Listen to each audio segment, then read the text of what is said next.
மேட்டுப்பாளையம் நகராட்சி 21வது வார்டில் குடிநீர் குழாயில் இறைச்சி கழிவுகள் கலந்து வந்ததால் பொதுமக்கள் அதிர்ச்சி.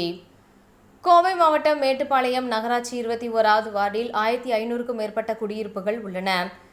இதில் கெண்டையூர் சாமப்பா லேஅவுட்டில் 200க்கும் மேற்பட்ட வீடுகள் உள்ளன.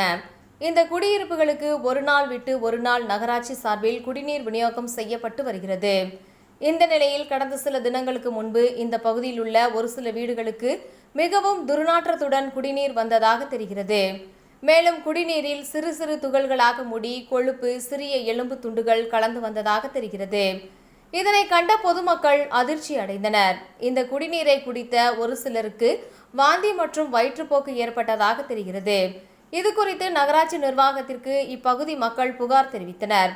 தகவலை அடுத்து தமிழ்நாடு குடிநீர் வடிகால் வாரிய அலுவலர்கள் மற்றும் நகராட்சி குடிநீர் வழங்கும் துறையினர் சம்பவ இடத்திற்கு சென்று குடிநீர் குழாயை உடைத்து ஆய்வு செய்தனர். அப்போது குடிநீர் வரும் இணைப்பு குழாய் அருகே இறைச்சி கழிவுகள் காணப்பட்டது. இந்த இறைச்சி கழிவுகள் குடிநீர் குழாய்க்குள் எப்படி வந்தது என்பது குறித்து விசாரணை நடத்தி வருகின்றனர். நகராட்சி பணியாளர்கள் குடிநீர் குழாய்களை சுத்தம் செய்து மீண்டும் இணைப்பு கொடுக்கும் பணியில் ஈடுபட்டு வருகிறார்கள். இந்த சம்பவம் காரணமாக அந்த வார்டில் உள்ள பொதுமக்கள் குடிநீரை குடிக்க அச்சமடைந்துள்ளனர்.